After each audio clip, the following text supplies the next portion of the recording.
दोस्तों, क्या हो अगर मैं आपसे कहूं कि भारत के पश्चिमी तट पर एक ऐसा दरवाजा है जो सीधे अंटार्कटिका यानी दक्षिणी ध्रुव तक खुलता है। एक ऐसा सीधा समुद्री रास्ता जिसके बीच हजारों किलोमीटर तक जमीन का एक टुकड़ा भी नहीं आता। आप शायद इसे आज की सैटेलाइट तकनीक का कमाल मानेंगे, लेकिन जरा सोचिए क्या होता अगर यह राज हमारे पूर्वज हमारे कई साल पहले से जानते होते। और इसका सबूत आज भी गुजरात के सोमनाथ मंदिर में एक पत्थर के स्तंभ पर मौजूद है। ये कहानी है सोमनाथ के रहस्यमयी बाण स्तंभ की। एक ऐसा स्तंभ जो सिर्फ हमारी आस्था का प्रतीक नहीं बल्कि प्राचीन भारत के उस ज्ञान का सबूत है जिसे देखकर आज की दुनिया भी हैरान रह जाती है। तो आखिर इस बाण स्तंभ में ऐसा क्या खास है? ये कैसे हो सकता है कि जो बात आज हम गूगल अर्थ से पता करते हैं वो सदियों पहले एक पत्थर पर लिखी गई थी? क्या ये हमारे पुरखों के असाधारण ज्ञान का चमत्कार है या इसके पीछे कोई और भी गहरा राज छिपा हुआ है? चलिए आज इस सफर में इसी पहेली की परतें खोलते हैं। अरब सागर के किनारे शान से खड़ा भव्य सोमनाथ मंदिर भगवान शिव के 12 ज्योतिर्लिंग में पहला गिना जाता है। इसी मंदिर के परिसर में समुद्र की तरफ मुंह किए एक पुराना स्तंभ है जिसे हम बाण स्तंभ कहते हैं। इस स्तंभ के ऊपर एक तीर बना है जो बिना किसी लाग लपेट के सीधे दक्षिण की ओर इशारा करता है।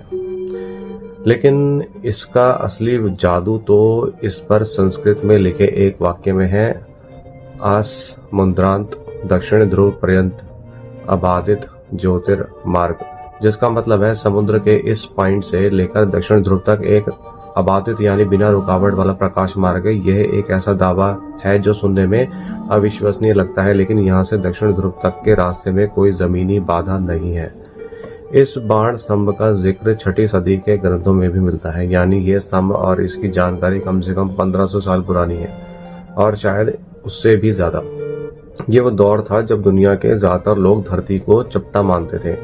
सोमनाथ मंदिर को इतिहास में कई बार तोड़ा गया और फिर से बनाया गया, लेकिन ये बाण स्तंभ और इसका ज्ञान हर बार वापसी करता रहता है।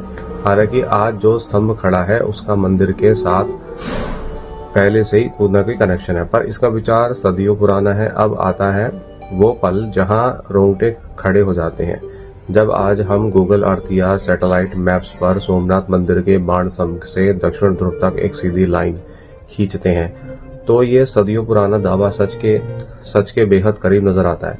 हजारों किलोमीटर के इस रास्ते में वाकई कोई बड़ा द्वीप या जमीन का टुकड़ा नहीं आता। ये एक लगभग सीधी निर्बाध समुद्री लाइन है जो भारत को सीधे अंटार्कटिका से जोड़। यही वो मोमेंट है जहां प्राचीन आस्था और आधुनिक विज्ञान एक दूसरे से हाथ मिलाते हैं। तो सवाल वही है, आखिर हमारे पूर्वजों को ये सब पता कैसे चला, वो भी उस जमाने में जब ना सैटेलाइट थी ना हवाई जहाज।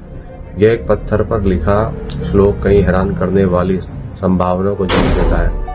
पहली की शायद वे जानते थे कि पृथ्वी गोल है, दूसरी उन्हें धरती के ध्रुवों की अच्छी खासी समझ थी, और तीसरी जो सबसे चुकाने वाली बात है, उन्होंने हजारों किलोमीटर के समुद्री रास्ते को इतनी सटीकता से कैसे मापा कि ये बता सके कि रास्ते में कोई बड़ी जमीन नहीं है। यह ज्ञान उस समय की कल्पना से भी परे लगता है। इस रहस्य को सुलझाने के लिए कई थ्योरीज भी हैं। कुछ मानते हैं कि यह प्राचीन भारतीयों के खगोल विज्ञान और समुद्री ज्ञान का शिकार था जिसकी तकनीक शायद वक्त के साथ कहीं खो गई। वहीं श्लोक में लिखा है ज्योतिर्मार्ग यानी प्रकाश का मार्ग शब्द इस पहेली को और गहरा कर देता है। ये वाला शब्द, क्या ये सिर्फ एक समुद्री रास्ते की बात है या इसका कोई खगोलीय या ऊर्जा से जुड़ा गहरा मतलब है? ये सवाल इस स्तंभ को सिर्फ एक पत्थर नहीं बल्कि एक अनसुलझी पहेली बना देता है। सोमनाथ का बाण स्तंभ सिर्फ एक टूरिस्ट स्पॉट नहीं है, ये टाइम मशीन की तरह है जो हमें प्राचीन भारत की उस शानदार ज्ञान परंपरा की झलक दिखाता है जिसके आगे आज भी हम सिर झुकाते हैं।